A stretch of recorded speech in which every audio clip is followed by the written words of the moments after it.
Hey guys, tonight we slip past the veil of the living, and arrive at a gate that few approach willingly, and fewer still return from.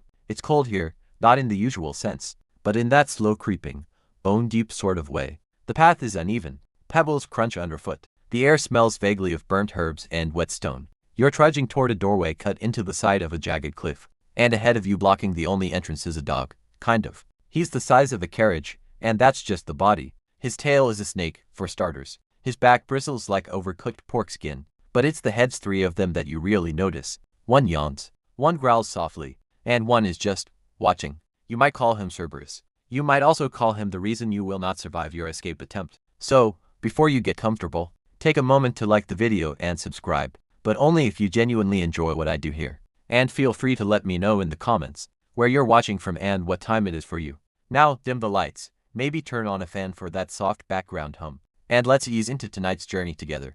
You shift your weight, half hoping the dog thing won't notice you. It does. All three heads look directly at you, and you freeze like a badly animated video game character. This is the entrance to Hades, the underworld, not to be confused with hell. Thank you very much, and Cerberus is your welcome committee. Greek mythology paints the underworld as an elaborate realm, and it all starts here at this doorway. People often think of Cerberus as some kind of terrifying guard monster, but he's more like a security checkpoint with teeth. His purpose? To keep souls in, not necessarily to keep you out, which is honestly worse when you think about it. You step a little closer.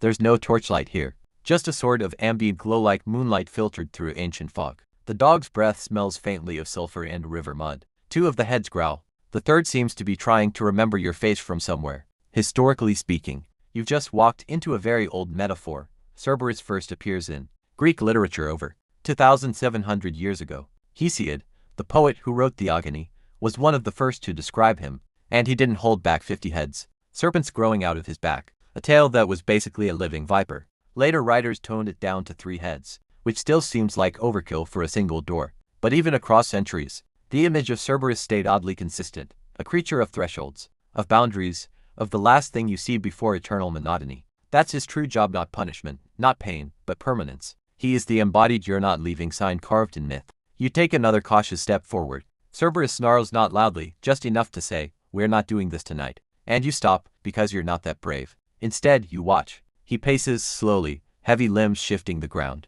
The snake tail flicks and hisses every so often, like it has its own little drama going on. Modern scholars still debate whether Cerberus was meant to be a literal beast or a symbolic one. Was he an invention of ritual storytelling, passed down by priests and performers to explain why the dead stay dead? Or was he adapted from older mythologies, perhaps borrowing from Mesopotamian death hounds or Egyptian guardians of the afterlife? Fringe theories float around. To some suggest the 3 heads represent the 3 stages of life: birth, youth, and old age. Others say they symbolize the 3 known world divisions in Greek cosmology: sky, sea, and underworld. Or maybe someone just thought 3 heads looked cooler on pottery. Speaking of pottery, you'd be surprised how many ancient Greek vases depict Cerberus. He's often shown with Hercules, who, spoiler alert, will eventually drag him out of here. But more on that later.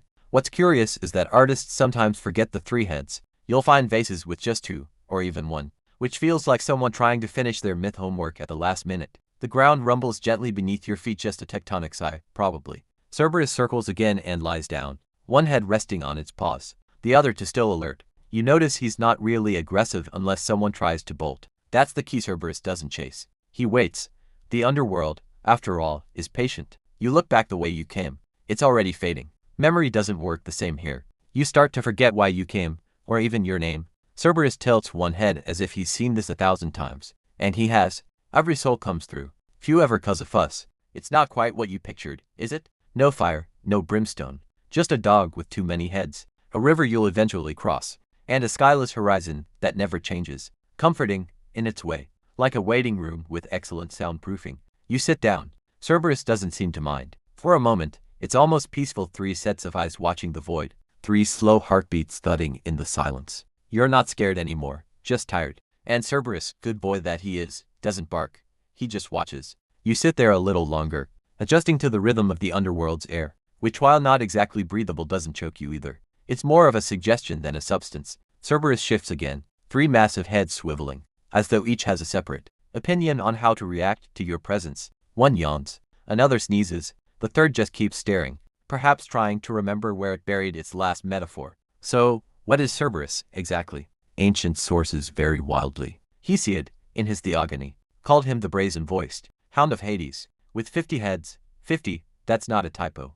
Though to be fair, Hesiod wasn't known for his realism.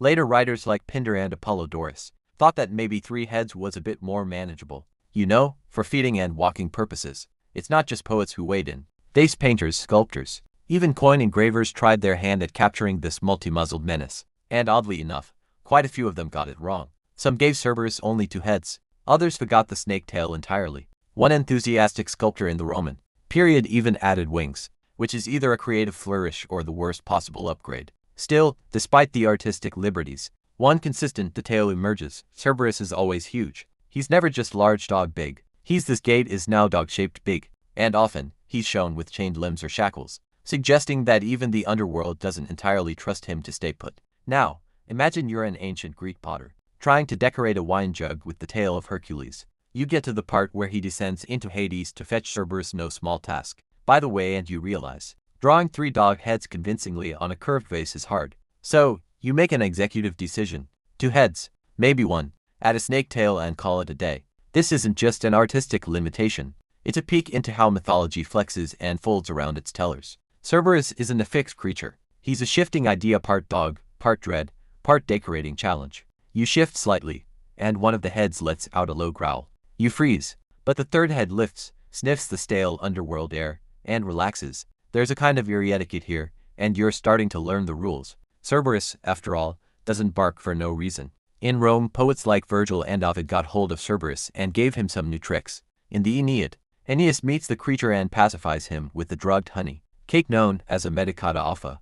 No violence, no fight scene, just a bribe and a nap. It and Apos, as if the Roman version of Cerberus was less terrifying monster, and more sleepy bouncer with dietary requirements. That honey cake, by the way, wasn't some poetic flourish. Historians have found references to real ritual cakes used in funerary rites, possibly offered as a kind of snack for underworld spirits or guardians. Fringe theorists, those delightful people who love a good leap, have even suggested that the 3-headed dog may symbolize the past, present, and future, all needing to be soothed before the soul could move on. Historians still argue whether Cerberus was a direct invention of Greek myth or adapted from older Near Eastern stories. There and Apos, as speculation. He may have roots in Anubis of Egyptian mythology, a jackal-headed god of the dead, or even in the monstrous dogs of Zoroastrian and Mesopotamian lore. In some versions of the latter, the guardians of the afterlife weren't dogs at all, but watchful birds or serpents. So why a dog?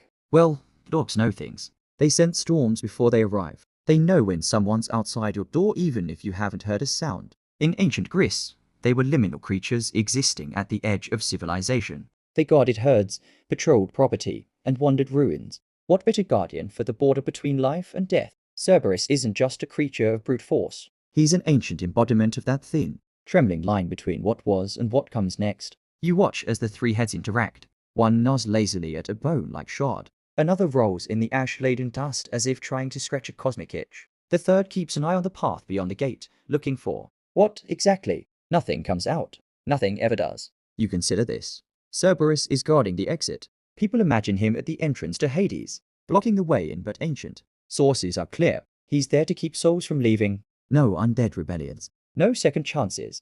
If you're in, you're in. That makes him less of a threat to you right now, and more of a grim reminder of where you're not supposed to be. Yet, somehow, you're still here. And the dog isn't lunging. Not yet. There's a quiet now, like the end of a long day. The ground doesn't tremble. The air doesn't shift. One of the dog's heads lets out a slow, almost human sigh, as if tired of watching the same tragic arrivals and resigned wanderings. You wonder if Cerberus ever gets bored. You wonder, too, if he ever remembers. Each soul that passes to the heads catalogue them. Does one remember faces? Another smells. The third perhaps regrets. You don't ask, but you do wonder. And Cerberus, still sprawled across the underworld's welcome mat, doesn't answer.